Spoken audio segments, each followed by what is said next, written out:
Join me on an unforgettable coastal adventure in Peru. I began my journey by bus from Lima to Paracas, excited to explore one of the most breathtaking natural destinations in the country, the stunning Ballestas Islands, often called Peru's Galapagos.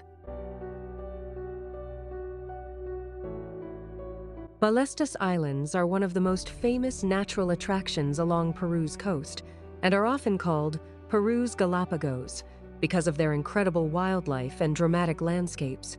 Located about 20 minutes by boat from Paracas, these rocky islands sit a few miles off the Paracas Peninsula and can only be visited by guided boat tours. As you approach the islands, you'll notice their bright white appearance. This comes from layers of guano, bird droppings that have built up over time due to the massive number of seabirds living there. In the past, this guano was mined and used as fertilizer, but today, the islands are protected and visitors are not allowed to land in order to preserve the ecosystem. The islands are home to an extraordinary concentration of wildlife. More than 160 species of marine birds live here, covering the cliffs, rocks, and even old mining structures. You can often see Peruvian pelicans, boobies, and other seabirds flying overhead in huge numbers.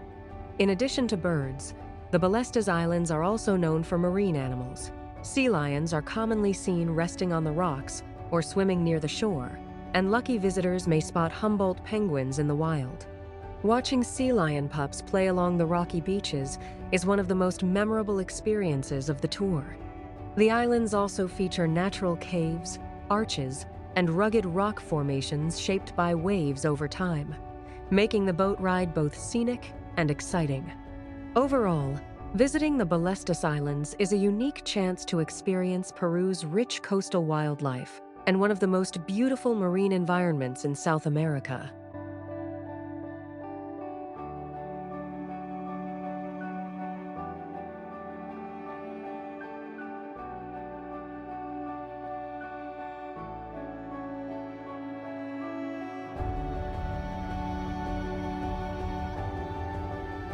El Candelabro, also known as the Candelabra of the Andes, is a massive prehistoric geoglyph carved into the sandy hillside of the Paracas Peninsula along the coast of Peru.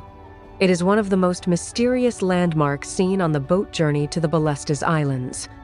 The figure measures about 590 feet tall and is deeply etched into the desert surface, making it visible from far out at sea.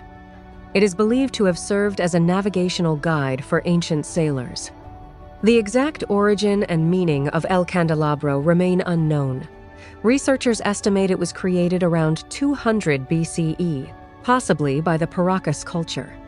Some believe it represents a cactus associated with hallucinogenic rituals, while others think it may symbolize a trident or be linked to ancient religious beliefs. This geoglyph has survived for thousands of years due to the region's extremely dry climate and minimal wind erosion.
El Chaco Boulevard is a lively waterfront area located right at the port of Paracas and is usually the first stop after returning from the Ballestas Islands boat tour. It's a great place to relax, walk along the coast, and explore local culture through its many small shops and stalls. The boulevard is well known for its handicrafts and souvenirs made by local artisans. Visitors can browse a wide variety of traditional items, including colorful textiles and wool products made from alpaca and llama fibers, handcrafted ceramics and pottery inspired by the ancient Paracas culture, and unique jewelry and carved decorative pieces. Many shops also sell marine-themed souvenirs, such as sea lion and penguin figurines, reflecting the wildlife seen during the island tour. Most tour schedules allow about an hour of free time here, giving visitors a chance to stroll along the promenade, enjoy the ocean view, and shop for meaningful keepsakes before continuing on to the next destination.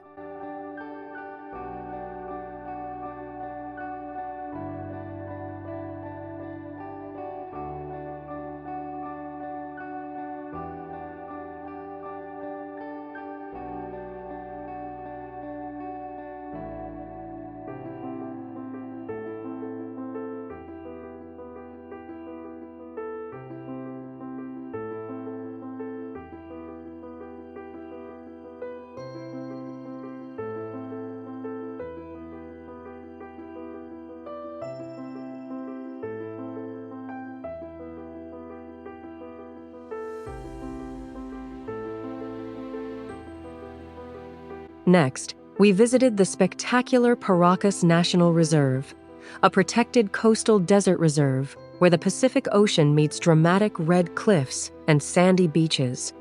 The landscapes here are absolutely surreal, a perfect mix of desert, ocean, and wildlife. The Paracas National Reserve, Reserva Nacional de Paracas, is one of Peru's most spectacular protected coastal landscapes, where the Pacific Ocean meets vast desert terrain.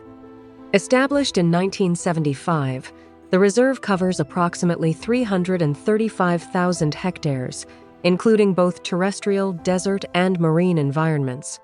It protects one of the most important marine ecosystems along the Humboldt Current system. The landscape of Paracas is the result of long-term tectonic activity, marine processes, and aeolian wind-driven dynamics. 1. Tectonic setting. Paracas lies along the active convergent margin, where the Nazca Plate subducts beneath the South American Plate. This tectonic activity has uplifted marine sediments over millions of years, creating coastal cliffs and marine terraces. 2. Sedimentary geology. The region is composed largely of Cenozoic sedimentary formations, including sandstones, siltstones, and marine deposits.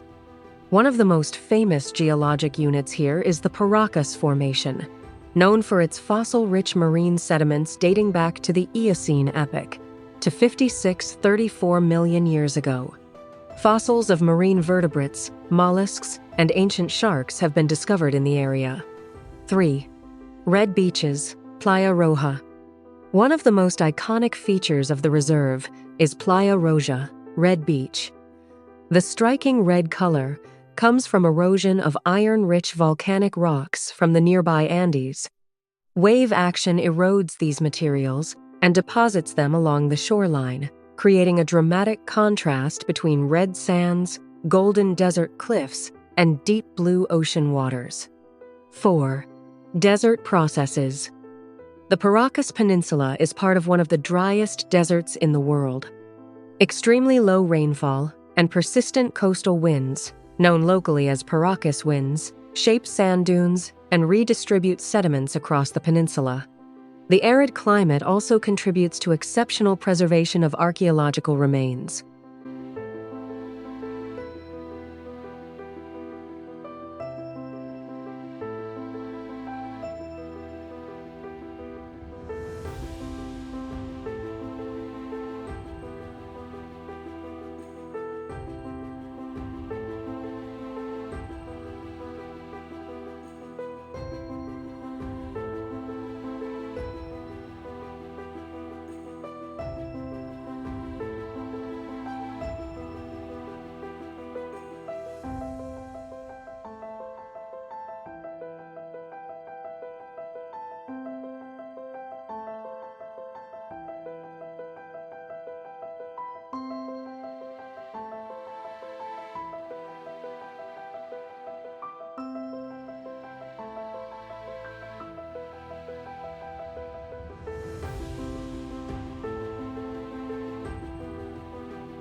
La Cathedral was one of the most iconic natural rock formations inside the Paracas National Reserve.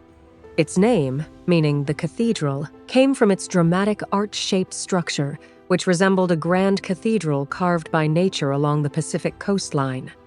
La Cathedral was formed through a combination of marine erosion from constant wave action, wind erosion aeolian processes in the hyper-arid desert climate, tectonic uplift related to the subduction of the Nazca Plate beneath the South American Plate. The formation developed in sedimentary rock layers that were uplifted and later sculpted over thousands of years by powerful ocean waves. Hydraulic action, abrasion, and salt weathering gradually carved out a massive arch with a cavern-like opening at its base. The structure stood on steep coastal cliffs overlooking deep blue Pacific waters. In August 2007, a magnitude 8 earthquake near Pisco significantly damaged the structure. The upper arch collapsed, altering its original cathedral-like appearance. While the dramatic arch is no longer intact, the site remains a powerful example of active geomorphic change along a tectonically dynamic coastline. La Cathedral symbolizes the raw geological forces shaping Peru's Pacific margin, a landscape continuously molded by plate tectonics, seismic activity, wind, and waves.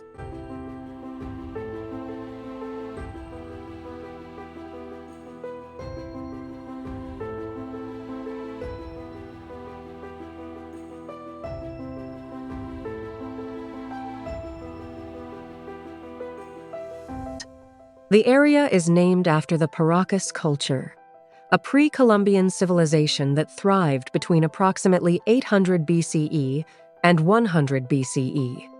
Paracas culture highlights. Known for advanced textile craftsmanship, some of the most sophisticated ancient textiles ever discovered in the Americas. Practiced cranial deformation, elongated skull shaping.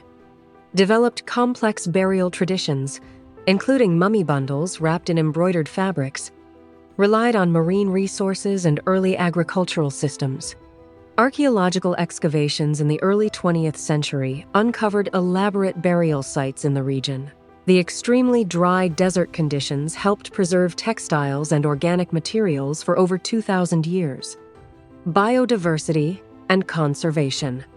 The Paracas National Reserve is unique because it protects both terrestrial desert ecosystems and marine habitats. It is considered Peru's first marine protected area. Key ecological characteristics include coastal wetlands that serve as migratory bird habitats, rocky cliffs used for nesting seabirds, desert-adapted flora such as salt-tolerant shrubs, high marine biodiversity supported by upwelling. Due to its ecological importance, the area is regulated to prevent overfishing, habitat destruction, and uncontrolled tourism. Historical importance. 1975. Officially declared a national reserve to protect marine biodiversity.